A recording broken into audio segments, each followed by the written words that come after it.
Good day everyone, my name is Vance William Avangel A. de Luna, and I'm going to discuss you about the Aristotelian and Galilean conceptions of vertical, horizontal, and projectile motions. So, let's get started. So, what is motion? So, motion, it is the action of changing location or position. Or ibig sabihin nito ay ang paggalaw. So, life is motion. So, lahat na nakapalibot sa atin dito sa buong mundong ito ay may motion yan or paggalaw.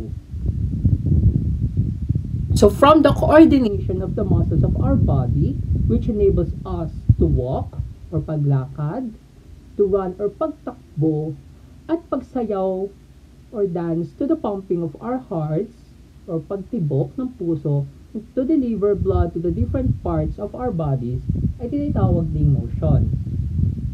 So, who was Aristotle? So, Aristotle is a student of Plato, and he believes that the earth is spherical and the center of the universe. So, si Aristotle ay meron siyang sariling paniniwala sa vertical, horizontal, at projectile motion. So, magsimula muna tayo sa vertical motion. It also referred to as natural motion. The object will move and will return to its natural state based on the object's material or composition, the earth, the water, the air, and the fire. Then, for example, Aristotle believed that because a ball fell when thrown upward, so its element was earth. So smoke goes up to the air because it seeks its natural place in the atmosphere. And Aristotelian concept of natural motion is largely vertical motion, which is falling or rising. So pinapaniwala ni Aristotle na kaya four elements, which is the earth, the water, the air, and fire, is naniniwala siya na lahat ng mga bagay sa mundong ito ay gawa siya sa apat na elements na yon. Then, sinasabi din dito na ang ibig sabihin ng vertical motion, which is ito ay yung pagtaas at pagbaba ng motion na ito. So, the Aristotle's horizontal motion naman. So, tinatawag din to or also referred as violent motion. So, requires push or pull to maintain na horizontal motion. So, kailangan nito ng pagtulak at paghila para ma-maintain ang horizontal motion na ito. So, motion continues only so long as there is an applied force to an object. Kumbaga, mako-continue lang to ng pagtagal ang motion na ito kapag nag-applied ka ng force sa object na ito. And when the force is removed, motion stops. Kumbaga, pag inalis mo ang force mo or wala kang force doon, titigil yung motion na ito. So, ang example na to is the box will remain on the floor unless a push or a pull force is applied.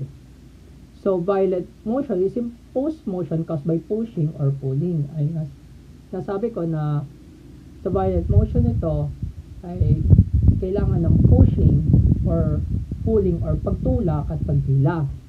So, Aristotle classified any motion that required a force as a violent motion. He need not mean violent in the sense that is marked by the use of harmful or destructive physical force. Projectile motion. Aristotle believed that the projectile motion of an object is parallel to the ground until it is the object time to fall back into the ground. An impetus will be kept by the object until such time that the initial force is forgotten and the object returns to its natural state, stop moving, and fall to the ground. He viewed projectile motion as natural and violent motion. He said that heavy objects fall faster than the light ones. For the projectile motion, Aristotle believed that the motion of an object is parallel to the ground until it's the object time to fall back into the ground. A notorious problem for the Aristotelian view was why arrows shot from a bow continue to fly through the air after they had left the bow and the string was no longer applying force to them. Aristotle's explanation. Airflow. Initial motive force transfer to the medium initially surrounding the object a power to act as a motive force. Power transfer. Medium then force object into new region which the imparted with the power to act. Who was Galileo Galilei? He is an Italian physicist considered as the father of modern physics. Galileo's vertical motion. In the absence of resistance, object would fall not depending on their weight but in the time of fall. Also, if the object encountered a resistive force from a fluid equal to greater than its weight, it will slow down and reaches a uniform motion until it reaches the bottom of stops. Galileo's vertical motion. For example, without any resistance, a 1 kilogram object will be as fast as a 10 kilogram object when falling because they fall with the same amount of time given that they are released from the same height. Also, a stone drop in the ocean will sooner or later travel at constant speed. Galileo's belief that a projectile is a combination of uniform motion in horizontal direction and uniformly accelerated motion in the vertical direction. Horizontal motion. An object in motion, if will continue to be in motion and an external force is not necessary to maintain to be motion. If an earth surface is very flat and extend infinitely, objects that are pushed will be not inflated. Thus, to the object will continue to be moved. This kind of motion, however, is not evident in nature. For example, if a ball is pushed on an independently flat plane, the ball will continue to roll it uniform. Ara po ang paliwanag. Galileo's study of horizontal motion was a significant contribution to the field of physics and laid the foundation for the modern understanding of projectile motion. Galileo conducted experiments in which he rolled balls down in plane and observed the contrary. The popular belief at that time, the horizontal motion of an object does not affect in vertical motion. Projectile motion.